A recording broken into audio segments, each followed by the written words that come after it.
welcome to my cabin. My name is Kimmy. This is a place where if you believe good things will happen, then they will. I got my new tripod, but I don't have any camera to use. I dropped my phone and broke the glass on it, so I'm afraid to clamp it into the tripod. I have to get a new phone. So in the meantime, we're back to doing them this crappy way, but my videos. I have a Temu Diamond Art completion, and then I was going to do a little whip and chat. I'm working on a cross-stitch project from Temu. This diamond art painting, I was really disappointed in it. I thought for the size that the rendition would be much better, but it's not. Um, it took me 35 hours to complete it, and I did it over a 12-day span. It's a 14-inch by 17-inch, 19 colors. It's rounds. The drills came in baggies. Let me show it to you. I don't think it came out very good, but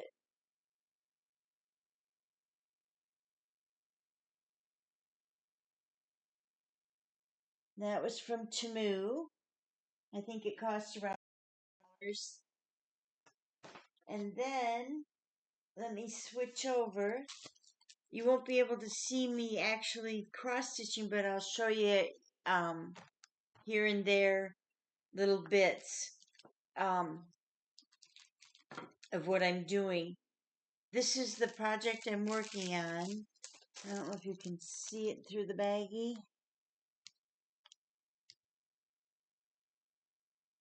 It was $2.34 on Temu. It said that it was counted cross-stitch fabric, but it's not. It's the painted stamped. If I can show you. I got most of it done already, but I still got a good portion left to do. I don't know if you can tell which part I got done, but I'm working on these red flowers. I've done the outline of them, but I'm working on doing the actual inside of the flowers. And it rained here today, so it's still rainy. We had tornadoes hit 35 miles north of Cedar Rapids, where I live, on Friday, and it was an F1 tornado, or EF1, whatever you call them. But it was the worst kind of tornado that there is, and it hit in a community where I went to high school. So all the neighbors, I'm going to get emotional. All the neighbors and people that are volunteering from out of town are there to help clean up. It's what people in Iowa do. We help each other. Anyway, I don't know what to tell. I had a whole list of things in my head, but I don't know if you can see. Maybe you can see from the back as I'm stitching. The sign of a good cross stitcher is someone that the back of the stitching looks as good as the front almost. Not a lot of knots or wadded up thread, and boy, I can't see this color. It's so similar to the outline color. Uh-oh, what's this? I got a little tail. I don't know if I can fix that. I can cut it off. One of the tools I use is called applique scissors. They're very expensive, but they have this little duck bill on them.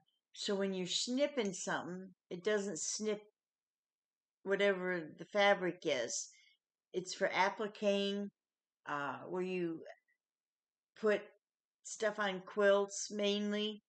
But I use it with my cross stitching, and you can get down really close to the fabric without snipping anything that's not supposed to be snipped.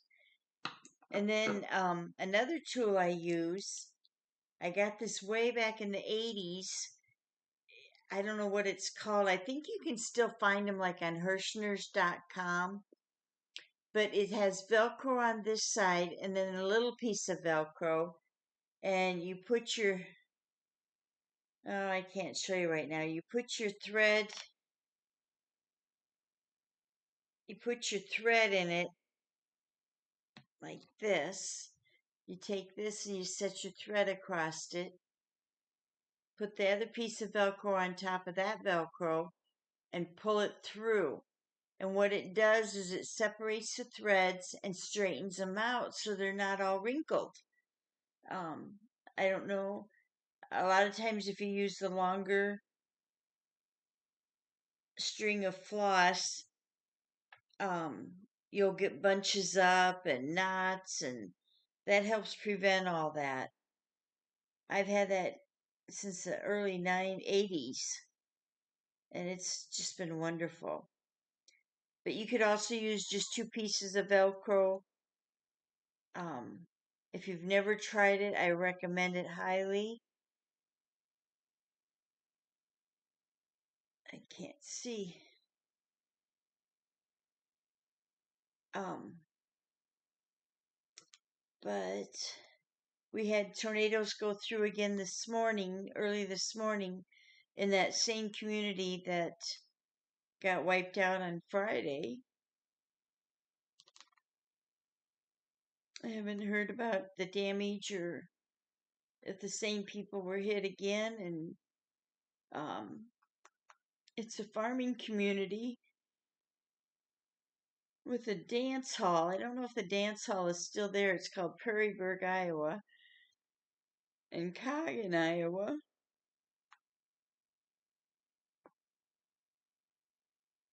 Sorry if I get emotional. I was 6 years ago yesterday. Sorry. We were Iowa was hit with something called a land derecho, and it was worse than the hurricanes in Florida. It had 145-mile winds, and it wiped us out. My home was really wrecked, and I had to fight FEMA. If it For 3 years, I fought FEMA trying to get help to fix my home, and they turned me down. And the Washington Post did a front page story on me. It was a Pulitzer Prize winning writer, journalist, and she actually got a nomination and was a finalist for another Pulitzer Prize for the story she wrote about me.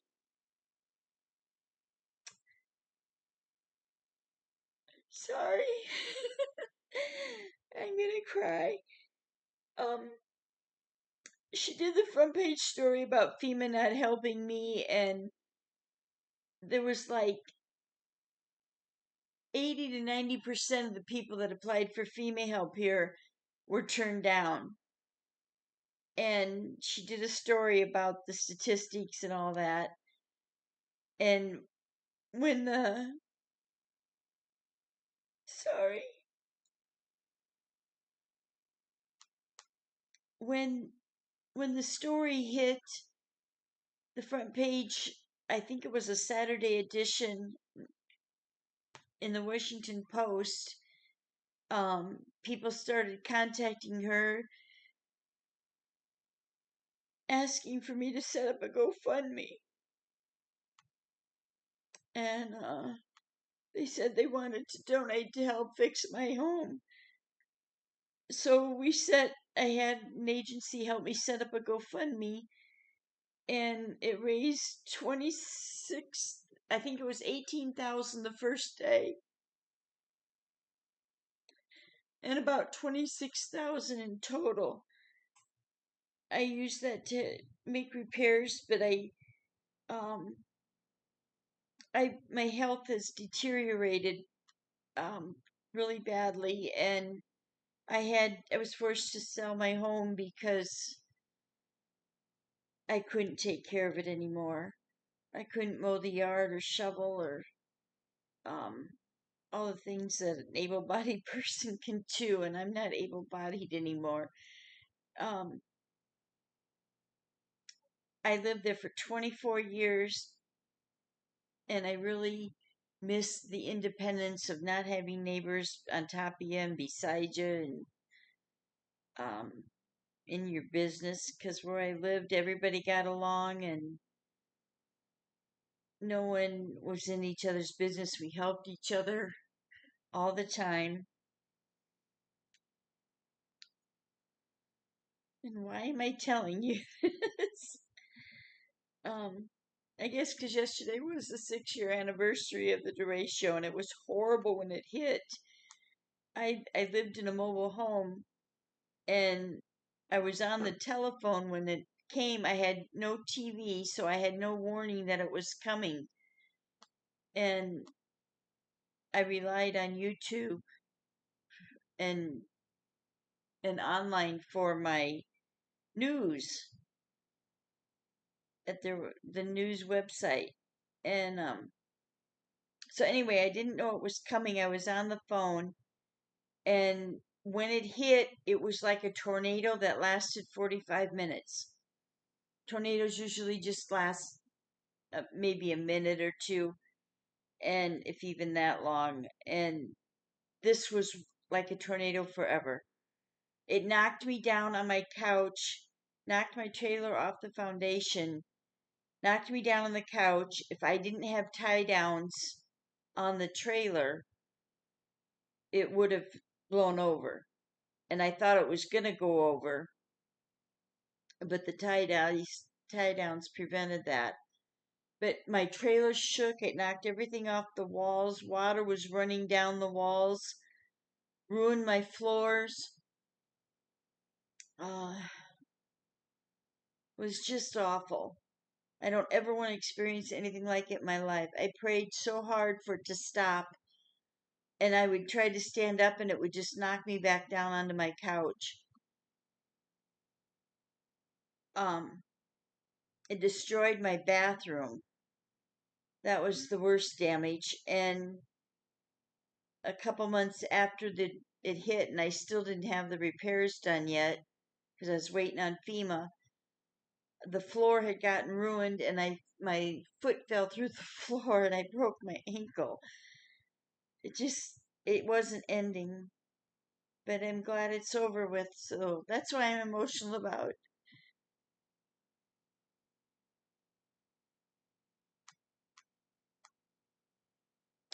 the tornadoes that have hit in the last couple days.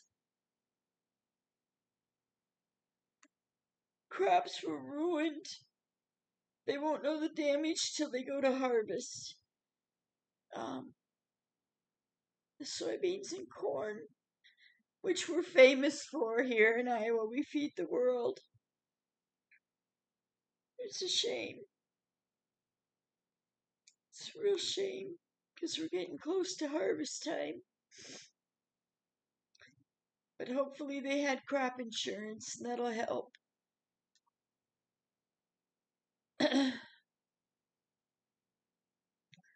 One man's barn was destroyed that he had treasured. Um,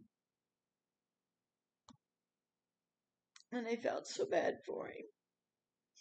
But let's talk about something more positive so I don't get emotional. I was supposed to have knee surgery on August 5th, and it got canceled because my blood sugar level was too high. After I went through a bunch of hoops uh,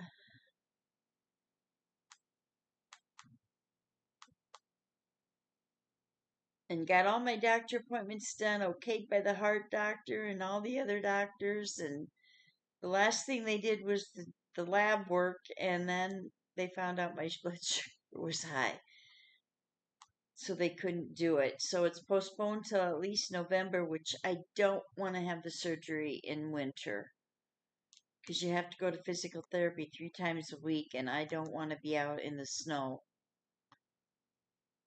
But I look forward to being able to walk again. I have to walk with a walker right now. I have no cartilage in my knees, and the bone is chipping away. It's been so long that it's been needed. So I just got a lot of health issues. I had a double heart attack about a year and a half ago, and I died twice. But for some reason, I'm still here, and I don't know if you can see how much I've gotten done. I'm sewing on this, filling in on this heart, this flower. I don't know if you can see the lighting. Anyway, why did my camera go dark?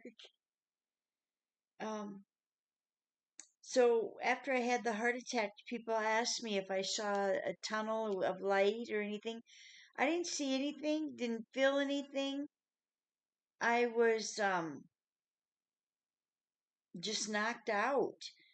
It must have been between the heart attacks when I woke up and I heard the doctor yelling to some nurses or staff, whoever was there, to look at my phone, look at my phone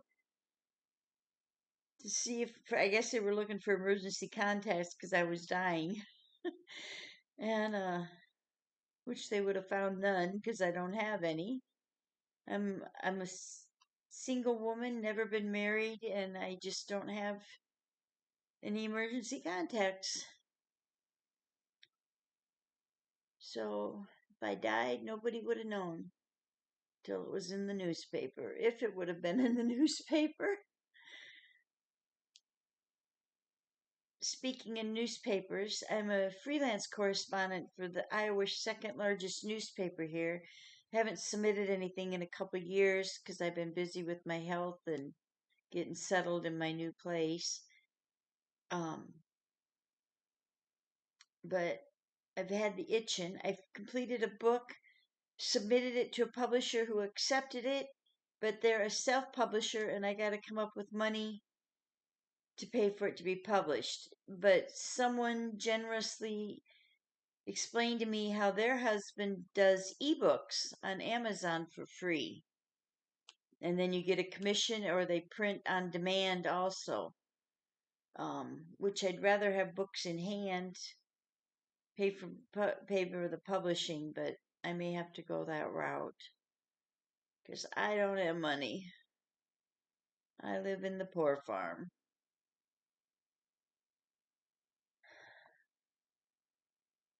So, what else can I tell you?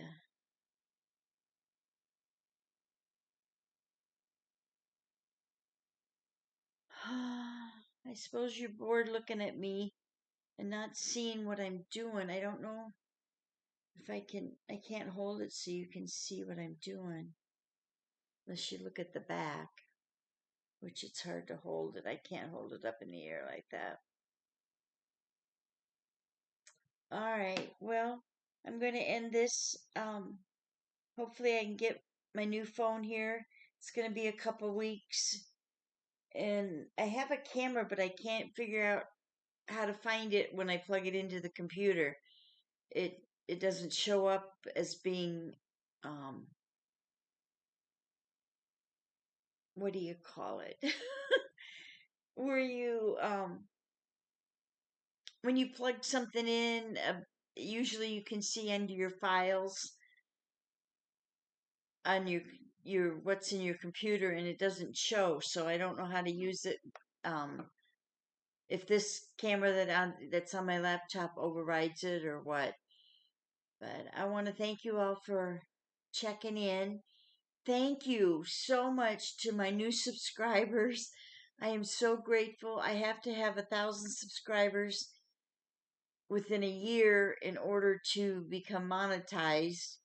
And a lot of people say they don't do this for the money, but I doubt they would continue to do it if they weren't making money from it. And I appreciate every one of you for checking in, watching my videos. I hope you'll like and subscribe. They're going to get better, I assure you. I just have to get the camera set up. And I'm trying to learn how to use the editing stuff um, that's available on my computer. I want to thank you all again. Have a great week. Kiss Toss.